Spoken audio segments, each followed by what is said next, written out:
علیہ الصلوۃ والسلام نے فرمایا کہ مومن کا معاملہ بھی بڑا عجیب ہے کہ اسے اگر تکلیف ہوتی ہے تو اس پر وہ صبر کرتا ہے، یا اسے خوشی ملتی ہے تو اس پر وہ شکر کرتا ہے، تو دونوں صورتوں میں اللہ اس کو اجر عطا کرتا ہے۔ اور یہ صرف شان مومن کی ہی ہے کہ وہ مصیبت پر صبر کرے، بلکہ فرمایا کہ مومن کے پاؤں میں کانٹا بھی چبھتا ہے تو اس کا بھی اس کو اجر دیا جاتا ہے، اس کے درجے بلند ہوتے ہیں، اس کے گناہ معاف کر دیے جاتے ہیں، اس کی خطاؤں سے درگزر کر لیا جاتا ہے۔ لیکن یہ مشروط ہے اس تکلیف کو صبر کے ساتھ برداشت کرنے سے۔ اگر وہ واویلا کرتا ہے، ناشکری کے کلمات کہتا ہے،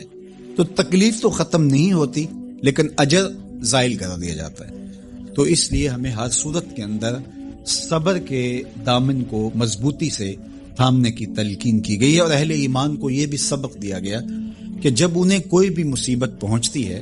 تو وہ کہتے ہیں انا للہ و انا الیہ راجعون، کہ ہم اسی کے ہیں اور اسی کے حضور پلٹ کے جانا ہے۔ تو یہ وہ امر ہے کہ جو ان کی طبیعت کے اندر ٹھہراؤ پیدا کرتا ہے اور ان کی زندگیوں کے اندر اللہ تعالیٰ جل شانہ پر جو یقین ہے اس کا پتہ دیتا ہے۔ اگر مصیبت کو اللہ کی طرف سے سمجھ کے مان کے صبر کیا جائے، اس کو مقدور سمجھا جائے، اس پر واویلا نہ کیا جائے، اللہ کی نافرمانی کا کوئی کلمہ نہ بولا جائے، اپنے عقیدے میں تزلزل نہ آنے دیا جائے، اپنے رویوں کی خوبصورتی کو زائل نہ ہونے دیا جائے، تو اس کا مطلب ہے کہ وہ شخص مومن ہے، اس کا یقین ہے کہ یہ اللہ کی طرف سے ہے۔ تو پھر اس کے یقین کے صلے کے اندر اللہ اس کو پھر ہدایت قلب کا چراغاں نصیب کرتا ہے۔ اور فرمایا واللہ بکل شیء علیم، اور اللہ ہر شے کو جاننے والا ہے، اسے پتہ ہے کہ کسی پر مصیبت نازل کیوں کرنی ہے، اور اس مصیبت سے اس کا امتحان لینا مقصود ہے، اس کے درجوں کو بلند کرنا مقصود ہے، اس کے گناہوں کو معاف کرنا مقصود ہے، اس کو کسی آزمائش میں ڈال کر کے اس کو مزید کندن بنانا مقصود ہے،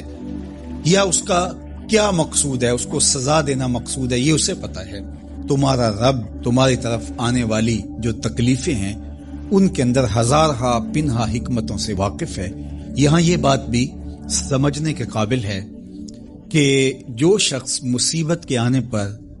صبر اور استقامت کے ساتھ اس سے نپٹتا ہے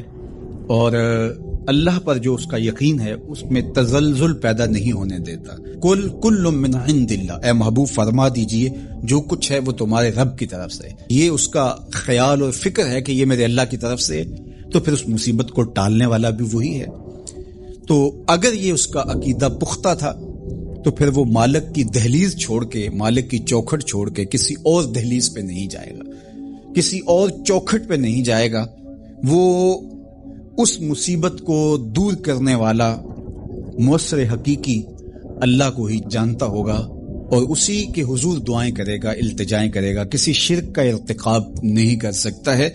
اور وہ مالک کی دہلیز سے کبھی روح گردانی نہیں کر سکتا، بلکہ اس تکلیف کے آنے سے وہ اپنے رب کے ساتھ اور زیادہ جڑ جائے گا۔ اور اگر وہ صبر کرے تو یہ اس کا ایک مرتبہ ہے کہ وہ حوصلے کے ساتھ اس تکلیف کو برداشت کرے، اور دوسرا مرتبہ جو اس سے بڑھ کر ہے کہ اس پہ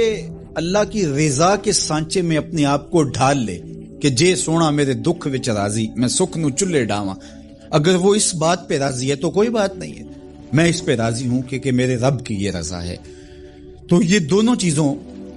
کا مل جانا، یا دونوں میں سے کسی ایک کا مل جانا، یہ اللہ کی طرف سے اس کو دیا گیا انعام ہے جو اس مشکل حالات میں اس کو حاصل ہوتا ہے۔ اب وہ کس کیفیت میں ہے اللہ تعالیٰ اس کو خوب جانتا ہے کہ وہ اس پہ صبر کر رہا ہے یا